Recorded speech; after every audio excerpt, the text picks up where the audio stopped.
You're listening to the Public Health Entrepreneurs Podcast with your host, Dr. Charlotte Huntley.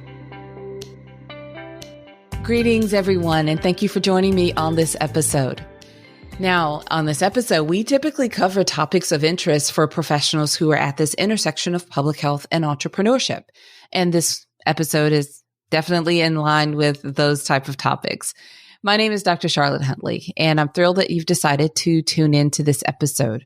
I am a public health entrepreneur with over 25 years of experience in healthcare and in public health, and I've supported many entrepreneurs along the way. On this podcast today, I want to talk about niching down and why it is important. Now, you may say niche or niching down. I say niche. So it's the same. It's just, I guess, your preference of how you decide to pronounce it. So when I say niching down, and I will say that from time to time, I've mentioned it on previous episodes, and it's something that is, I think of as part of an ongoing conversation with us on this journey. But we're really talking about narrowing down your focus to a certain population, a certain area, a certain expert topic for yourself that either lights you up, that you feel you have the strongest expertise, or you just have a desire to be in that category, in that serving in that special space. However you decide to niche down, I think that it adds to a lot of strength in terms of you may niche down to a really tight group of a tight population. So instead of maybe a population of women, you may narrow it down by women or females and maybe by age group, and then also maybe by geographic area, and then other affiliations. So you may really get a very super specific type of group that you will focus on. And then how you serve could also then be niched down to what you're providing or how you're helping. So this is an ongoing process because it's not something that you necessarily set and leave it there forever. Just by nature of growth, as your business grows, as you take steps, as you have experiences, that will dictate how you continue to niche, or if you pivot and do something a little different, maybe focus on a slightly different population or what have you. But the longer you're in business, the more you're either going to niche down or pivot a little bit. So it will change over time. That's perfectly fine. So the important thing, though, is that you do find a niche and you're really clear about what that niche is. So let me give you a few reasons why this is so important. The main reason is it simply makes it easier for people in your network, so your family, friends, and colleagues. It makes it so much easier for them to refer business to you. So a couple of episodes ago, I talked about, why it was important for your family to understand, your business, what you do and who you serve, the problem you solve. Well, with that in mind, niching down makes it so much easier for people who are already supporters of you, know you, like you, trust you, maybe previous coworkers, their colleagues, other entrepreneurs, consultants, people that really genuinely like you and want to help refer you business. It's much easier for them if you have a niche target area of focus on population or the problem that you're solving. Along with, kind of further going down to that with, of course, they need to know what you do, what problem you're solving in your business, but they also need to know your ideal client type. So who you're serving.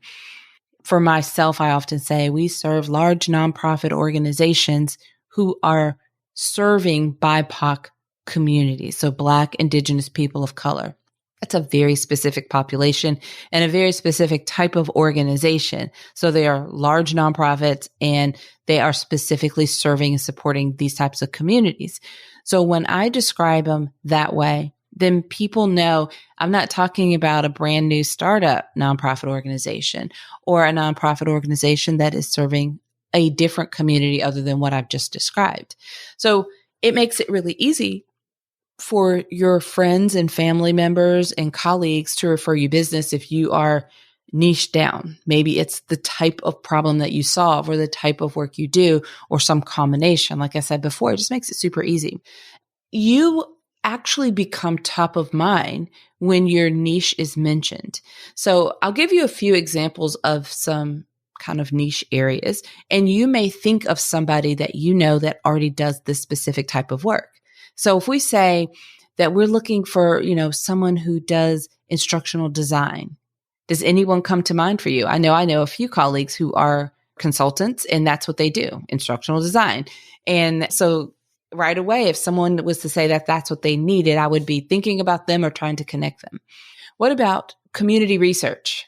Who comes to mind when you hear about if someone's looking for, do you know of any consultant or somebody who focuses on community research? We've got this problem. We've got this project coming up and we need someone who's an expert in community research. I'll bet you're already thinking of some people that you know. I certainly know someone. I have a couple of people, but one really comes to mind.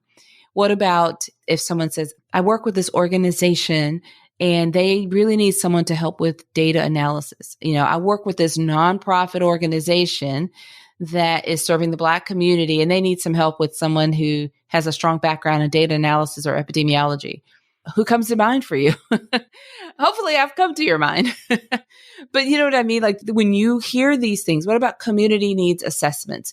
Do you know any consultants that do that? I specifically know two that is the only thing that they target through their business. And they actually target in 2 different regions of the country. So depending on who's asking, would determine who I would recommend to them. So that is what I mean. Like you want to be niche and top of mind when people are in conversations. You'd be surprised how often these things come up. I often have people reach out to me and ask for a specific type of consultant, or they're looking for, someone to help with a specific need, because I think they just know that I know a lot of people who are public health entrepreneurs. So being able to niche down helps your close community know how to refer you business, and you become top of mind for them when your niche area is mentioned. If you're too broad, it becomes difficult for your network to know who to refer to you. If you just say, oh, I'm a public health consultant, and they kind of know what that is, but they really don't know what you do, then they don't know how to refer people to you. They don't know exactly, you may end up finding yourself in conversations or meetings with people, and then you get 30 minutes into it and realize that it's not even something that you can help them with. But if you're niched and it starts from that niche area, the meeting does, you're matched with someone, or someone's referred to you who is, potential good match, then the conversation is completely different. Oftentimes, if your friends and colleagues and network is not referring people your way, then that may be something to think about. Your positioning, as my coach would say. But have you niched down, and is it really clear the type of population that you're serving, or the type of organization you really want to support, or specifically the type of work that you're doing, the problem that you're solving? Is that clear enough? So niching down is really important for a lot of these reasons. It's much easier also to build a team when you are a little bit more positioned and niched, because if you think about it, if you're doing community needs assessments, and that is all you do, and you serve a specific type of organization, like maybe the health departments in your area to do their community needs assessments, then you really, if you're repeating these type of projects, it's going to feel very different from organization to organization, but you'll have a good, strong sense of the type of team it will take to complete that project. So you'll know what team members you'll need. You'll know how many projects they can handle. So you'll easily can start to grow or scale from there from a niche perspective. It's easier to build team and to scale and grow when you are doing something very niched and targeted. It's also easier to become more specialized and premium, really thought of as a premium resource. So think of it as with the healthcare analogy. So if you think of healthcare, this is the equivalent of going from a general practitioner to a specialist, like a cardiologist, for example. So that is, if you're niched down, more specialized, then you're also viewed as being more premium as well. Okay, so I've covered a lot. Feel free to rewind back if you need to. But I just wanted to share with you plant a few ideas in your mind to help you understand the importance of niching, because I do see, especially with consultants or entrepreneurs, as they get started, they are a little more broad, or we're testing things out because we're not really sure what's working. I know that even when it comes down to something like with a podcast, you may be really broad at the beginning, but you really want to be kind of niched, because that's who you want to attract, a certain type of listener who's going to be interested in the topics that you cover. from episode to episode. So maybe not every single episode, but generally speaking, those topics are of interest to them, as opposed to being one episode might be about food blogging. The next episode may be about something completely different. And then you cycle around with so many different things without, really niching it down and targeting a topic or something very specific, certain type of people or professionals.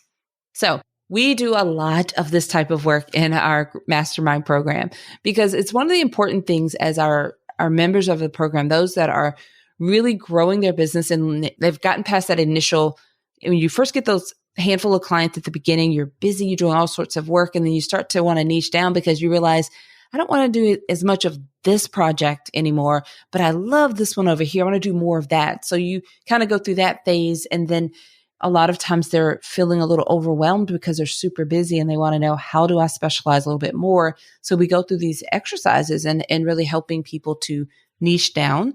Like I said, it's something that it's an ongoing conversation. You just don't set it one time and forget it. It is something that it goes on and on as your business evolves. So we have, like I said, this great mastermind group program that is best suited for established public health entrepreneurs.